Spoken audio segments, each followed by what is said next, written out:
흔히 잘 살려면 물건을 아끼고 돈을 아껴야 한다고 말들 하지만 그보다 훨씬 더 중요한 것이 있다. 한 번 살다 가는 인생, 스스로를 아끼고 스스로를 파괴하지 않아야 한다는 것이다. 태어날 때 받은 자신의 삶을 알뜰하게 잘 쓰다가 가야 한다는 얘기다. 안녕하세요. 이번 한 주도 잘 지내셨죠?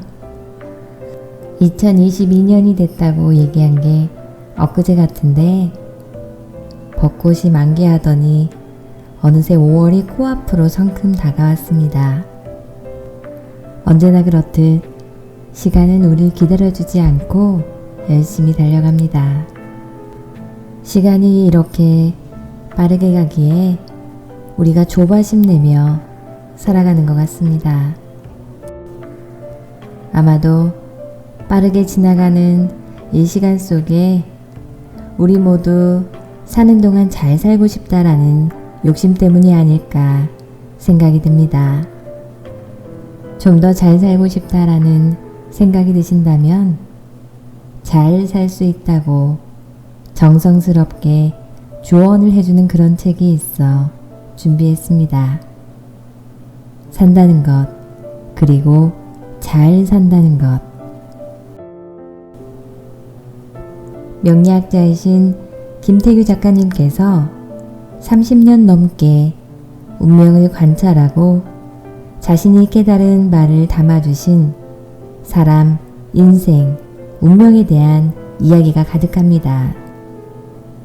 직접 그려주신 그림들과 함께 보니 작가님이 어떤 마음으로 전달하시는지 더 빠르게 느껴지는 그런 시간이었습니다.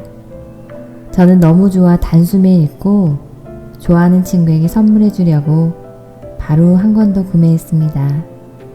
여러분께도 도움이 되는 그런 책이 되셨으면 좋겠고요. 그럼 일부분을 읽어보도록 하겠습니다. 잠시 책 읽기 전에 구독과 좋아요 부탁드립니다. 먼저 얘기할 것은 사람의 감정이란 건 역시 소모되는 것이란 점이다. 한계의 효용 체감의 법칙이 작용한다는 말이다. 왜 소모된다고 말하는가? 그 까닭은 우리가 매일매일의 시간 속에서 조금씩이나마 늘 변해가기 때문이다. 생각이 변하고 사상이 변해간다. 사람을 만나다 보면 저도 모르게 영향을 주고받으며 변해간다. 생리적으로 화학적 조성도 늘 변해가고 있으니 당연히 사람의 감정도 변해간다. 처음 만났을 때의 감정 역시 시간과 함께 변해간다. 왜 처음의 감정은 소모되고 변해가는가? 이를 달리 말하면 저마다의 길이 다르기 때문이다. 인생 항로라는 말이 있다. 우리 저마다의 삶이 마치 배나 비행기 향해 하는 것과 같다는 표현이다. 인생이 여정이란 말도 비슷한 말이다. 저마다의 여정과 항로가 있는 까닭에 두 사람이 평생을 함께하는 경우는 사실 대단히 드물다.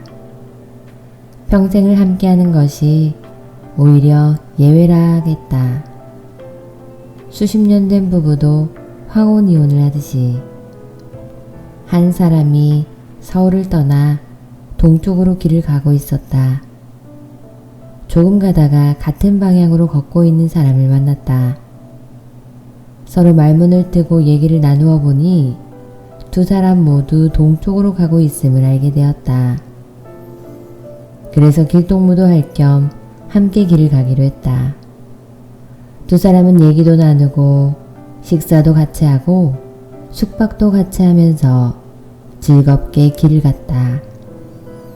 그런데 며칠을 가다 보니 한 사람은 강릉으로 가는 길이었고 다른 한 사람은 봉화행인 것을 알게 되었다.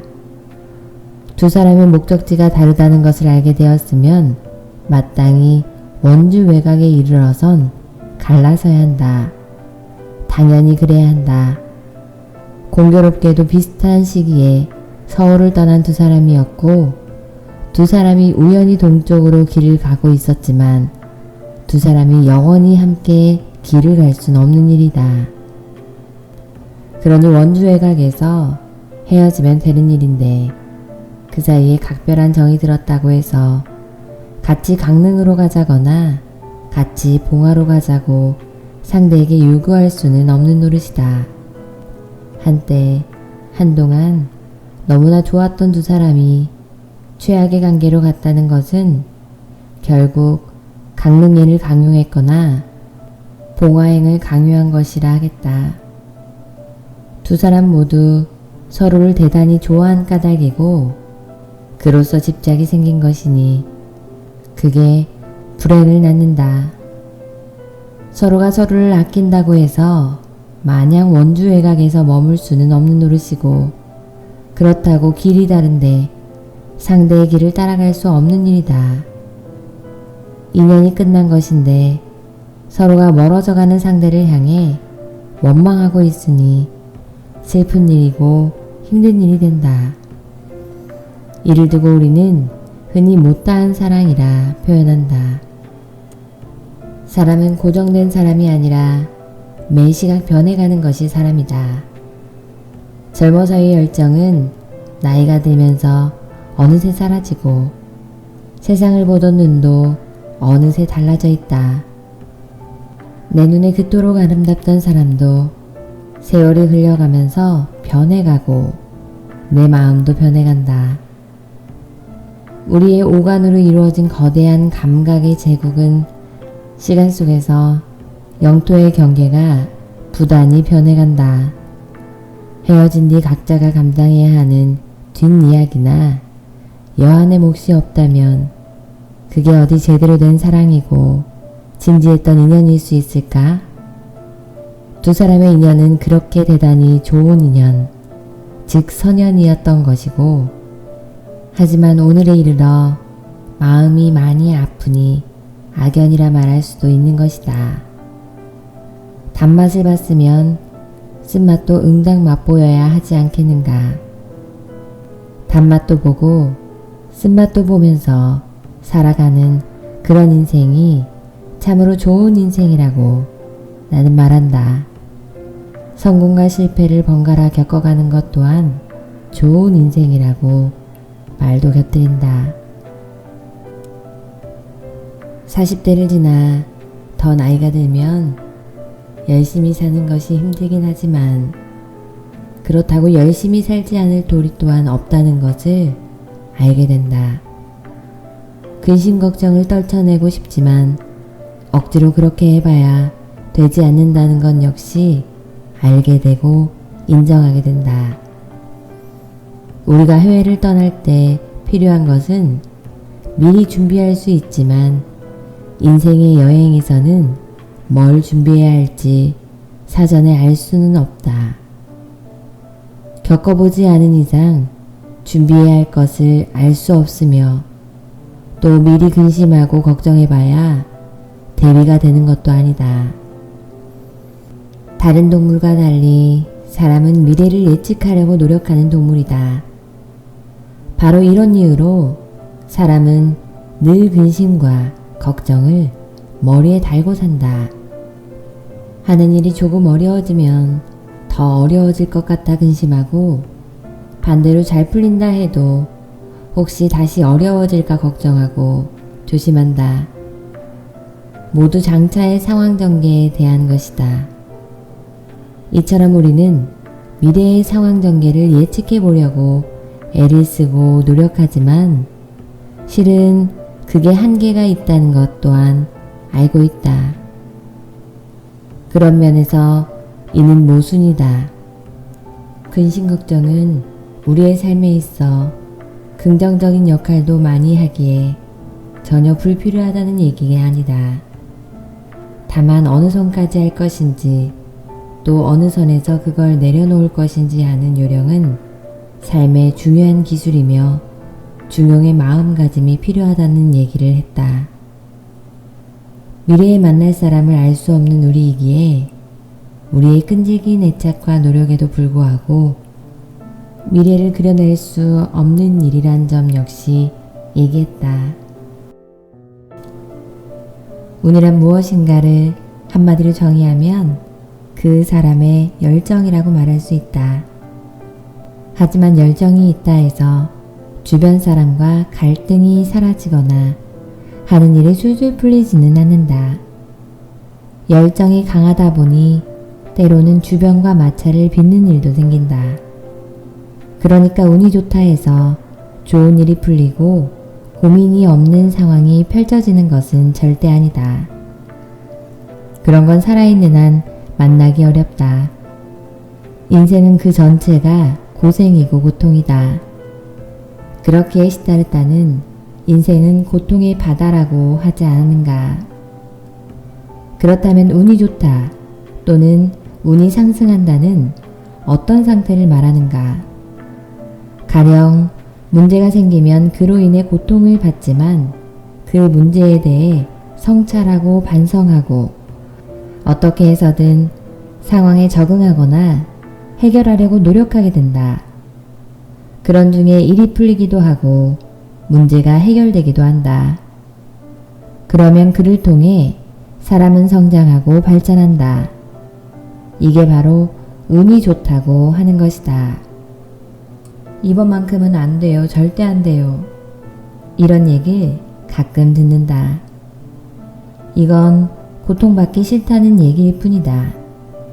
일이 될지 안 될지 그건 모르는 일이다. 다만 운이 좋다면, 운이 상승 중이라면 일이 되지 않는다 해도 좌절하지 않고 다시 노력하고 애를 쓰게 된다. 그 노력을 반복하다 보면 일이 될 가능성이 높아지고 그렇다 보면 이루어진다. 상식을 벗어나는 일은 대단히 드물다. 세상 이치는 간단하다. 공짜는 없고 절로 되는 일 또한 없다. 일만 시간의 법칙이란 말이 빈말이 아니다. 옆에서 보면 어떤 일이 절로 된 것처럼 보일 때가 있다. 하지만 그게 쉽게 된 일이 아니다. 오랜 시간에 걸친 노력을 보지 못했기 때문에 쉽게 된 것처럼 보이는 것뿐이다. 대수의 법칙, 즉 큰 숫자의 법칙이란 게 있다. 시도를 빈번하게 하고 자주 하다 보면 목적하는 일이 이루어진다는 것이다. 물론 열정을 갖고 시도를 반복하는 일, 그 자체도 실은 고통이다. 이리 해도 안 되고 저리 해도 안 될 때도 많다. 하지만 해낼 수 있으리란 믿음 하나로 시도를 반복하는 사람이 있다면 그 사람의 운은 지금 한창 상승 중이라 봐도 무방하다. 몸이 제 아무리 힘들다 해도 우리 뇌 속에서 신기한 호르몬을 분비한 결과 기분이 좋고 즐겁다면 그건 역시 좋고 즐거운 것이라 해도 맞는 말이다. 러너스 하이를 만들어내는 호르몬은 일종의 성장 호르몬에 속한다. 즐겁게 해주는 호르몬이 성장 호르몬이란 사실을 좀 더 확대 해석해보면 성장하는 동안에는 즐겁다는 말도 된다. 가령 경제도 성장률이 잘 나올 적에는 국민이 즐거워한다는 말도 되는 셈이고 개인에게도 뭔가 잘하고 커가는 느낌이나 성취감이 드는 동안에는 역시 즐거운 기분으로 지내게 된다는 말도 된다. 나아가서 공부는 힘든 일이지만 점차 실력이 늘면 재미가 나고 또 그 재미 때문에 성적이 향상되는 선순환 역시 성장의 효과이다. 공부하는 재미가 바로 그것이다. 이쯤에서 정리해보자. 사실 살아간다는 것은 힘을 쓰는 일이라 괴롭다. 맞는 말이다. 하지만 러너스 하이란 것이 있어 때론 즐겁고 심지어 황홀경에 들기도 한다. 사실 몸은 여전히 힘들지만 우리 몸에서 분비하는 신비한 호르몬 때문에 러너스 하이가 존재한다. 그리고 러너스 하이를 만드는 것은 성장 호르몬의 일종이니 성장은 그 자체로 즐겁고 신나는 일이다. 사람이 즐거운 것은 꼭 돈을 많이 벌거나 명예를 얻어서가 아니다. 그보다는 성장 호르몬이 마구 분비되는 동안에 즐거운 것일 가능성이 더 크다. 힘들어도 재미가 있으면 즐겁지 않은가 말이다. 현실은 여전히 고통의 바다이건만 누구는 즐겁고 누구는 괴로운 차이는 바로 성장 호르몬의 차이란 생각도 든다. 이 글을 읽는 당신이 40대 중반이라고 하자. 여기서 하는 말을 곰곰이 따져보니 허송세월이었다 싶은 사람도 있을 것이다. 그러나 늦은 때란 결코 없다. 인생은 마지막의 마지막까지도 기회가 주어지기 때문이다. 언젠가 말했듯이 운명의 이치는 실로 자상한 손길과 같다는 말처럼 공자가 조국에서 추방되어 방랑길에 올랐을 때 공자를 많이도 도와준 거배옥이란 위인이 있었는데 이 사람이 한 말인즉 나이 50이 되고 보니 지난 49년이 헛됨을 알았다고 자탄했다는 것이다. 아직도 누군가를 탓하고 있다면 나이에 상관없이 아직 성공으로 가는 길에 초입에도 들어서지 못했다고 알면 정확하다. 삶에 있어 늦은 때는 없다. 그저 나에게 주제가 있느냐, 테마가 있느냐, 또는 코드가 있느냐, 내 행동과 계획이 지향하는 바를 설명할 수 있는 그 한마디를 가졌느냐의 문제일 뿐이다. 더러 삶을 우습게 알고 까불어대다가 40대 중반에 이르러 바닥을 치는 경우도 많다. 모든 것이 날아가고 떠나가고 스스로를 한심해서 죽고 싶을 정도라면 그것이 진정한 바닥이다. 그러면 그 사람은 그 바닥 운에서 자신의 진정한 모습과 만나게 된다. 그러면 자신만의 코드를 얻게 된다. 그러면 그로부터 30년간 운이 뻗어갈 것이다. 이런 사람은 세상의 경험, 특히 쓴맛을 알기에 더욱 멀리 뻗어갈 사람이다. 송백은 겨울이 되어서야 그 청정함을 안다는 옛말이 이런 경우다. 지금이라도 당신만의 테마를 만들어내시기를. 결혼해서 첫 아기를 키우는 제자가 메일을 보내왔다. 18개월이 되어가는 아들의 사진도 함께 보내왔다. 이제 18개월. 세상 아무것도 모르는 그 눈빛이 생기에 넘치고 있었다. 아이 엄마인 제자는 무럭무럭 성장해가는 아이가 신통방통할 것이고 예쁠 것이다. 물론 행복할 것이다. 그렇지만 제자는 아기와 함께하는 순간순간들이 자신의 삶에 있어 그 얼마나 빛나는 절정의 때인지를 결코 실감하진 못할 것이다.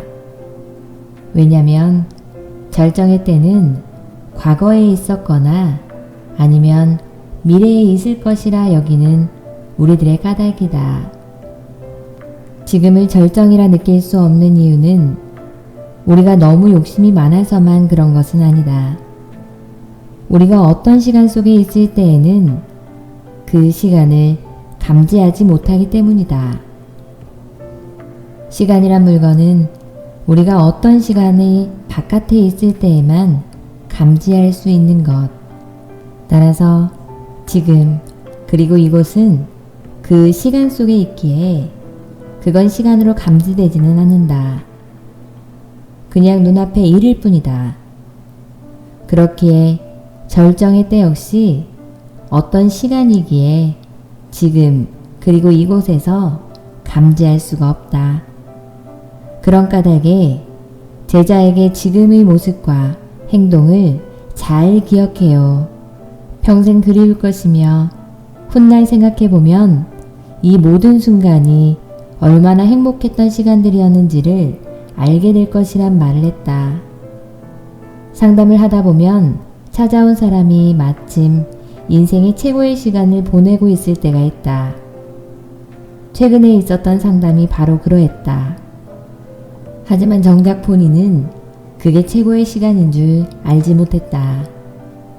나는 그 사람의 생년월시를 통해 지금 눈앞의 시간들이 그 사람의 삶에서 최고의 순간인 것을 알았지만 정작 본인은 여전히 바쁘고 불안하고 때론 너무 힘들다고 속내를 토했다.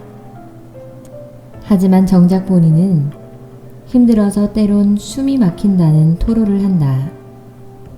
나는 그 사람에게 지금의 시간들이 절정의 시간인 것을 알고 있지만 그 사람은 그런 줄 모른다. 이럴 때면 늘 기분이 묘하다. 나중에 돌이켜보면 지금 당신이 보내고 있는 시간들이 최고의 때였다는 것을 알게 될 것, 그리고 많이 그리워하게 될 것이라는 말을 했다. 그러자 상대방은 아니 지금 많이 힘들다니까요 하면서 항변 아닌 항변을 해온다. 이에 나는 물론 힘이 들겠지만 소설 속 절정의 장면들을 보세요. 느긋하고 편안한 절정이 있던가요? 하고 덧붙였다. 절정이 지나면 힘든 순간들이 사라지고 편안함을 만끽할 수 있는 느긋한 시간이 찾아온다.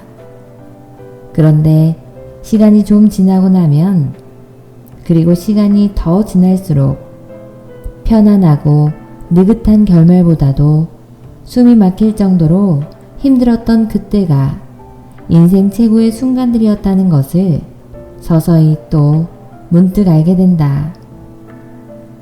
그러면 이런 생각도 들 것이다. 아, 그때가 최고의 순간들이었다는 것을 그 당시에 알았더라면 그 시간을 더 즐길 수 있었을 텐데. 그 사람은 절정의 시간 저편, 즉 시간의 바깥에 있기에 그 시간이 무엇이었는지를 비로소 알게 되는 것이다.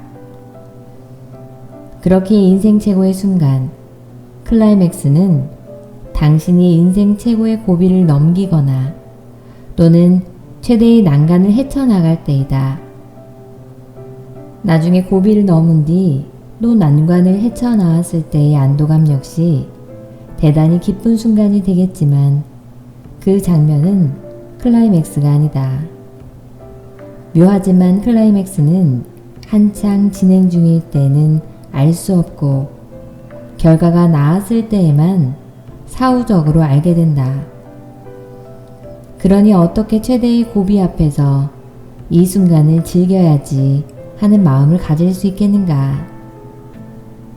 다만 나는 그 사람이 그 고비를 이미 거의 다 넘어가고 있다는 것을 알고 있기에 그런 말을 해주는 것이고, 그 말을 듣는 사람은 오로지 눈앞의 고비를 넘느라 최선을 다하고 있으니 힘들어 죽을 지경인 것이다. 예를 들면 난생 처음 국가대표에 발탁된 젊은 축구 선수가 큰 시합에 나가는 각오를 묻는 질문에 즐기고 오겠다는 말을 할 때가 있다. 픽 하고 웃는다. 그저 모르고 하는 말이다. 큰 시합에 처음 나가면 엄청 긴장할 것이고 어떻게든 실수만큼은 하지 말아야지 하는 마음에서 꽤 정직한 자세로 운동장을 뛰어다니게 되지. 신나는 게임이니 즐겨야지 하는 마음일 수는 없는 법이다. 그처럼 인생 최고의 순간에 그 순간순간을 즐길 수 있는 사람은 없는 것이 당연하다. 그럼에도 불구하고 내가 그런 말을 해주는 것은 당신의 일이 어차피 잘 되게 되어 있으니까 너무 걱정하지 말라는 말이다. 인생 최고의 순간은 가장 험난한 고비를 맞이하여 그를 극복하고 넘어서는 때이다. 당장은 힘들어 죽을 지경이겠지만 지나고 나면 그때야말로 힘차게 살아있던 시절로 두고두고 기억하게 될 것이다. 결국 강력한 도전에 직면하게 되고 그에 대해 최고의 역량으로 응전할 때 위대한 역사학자 토인비가 말한 바에 최대의 도전에 대한 최고의 응수의 순간이 국가는 물론이고 기업 그리고 개인에게 최고의 때라는 얘기다. 그리고 그 순간을 넘기고 나면 영광의 세월, 안도의 시간들이 찾아들지만 이미 최고 절정의 때는 시간 저편에 있음을 훗날 어느 때에 이르러 알게 된다. 오늘은 여기까지 하겠습니다. 오늘 내용 어떠셨는지 궁금하네요. 저는 마지막 부분에 인생 최고의 순간이란 부분이 굉장히 많이 와닿기도 하고 위로가 되는 그런 내용이었습니다. 여러분께도 도움이 많이 되셨으면 좋겠고요. 오늘도 끝까지 들어주셔서 감사하고 또 감사합니다.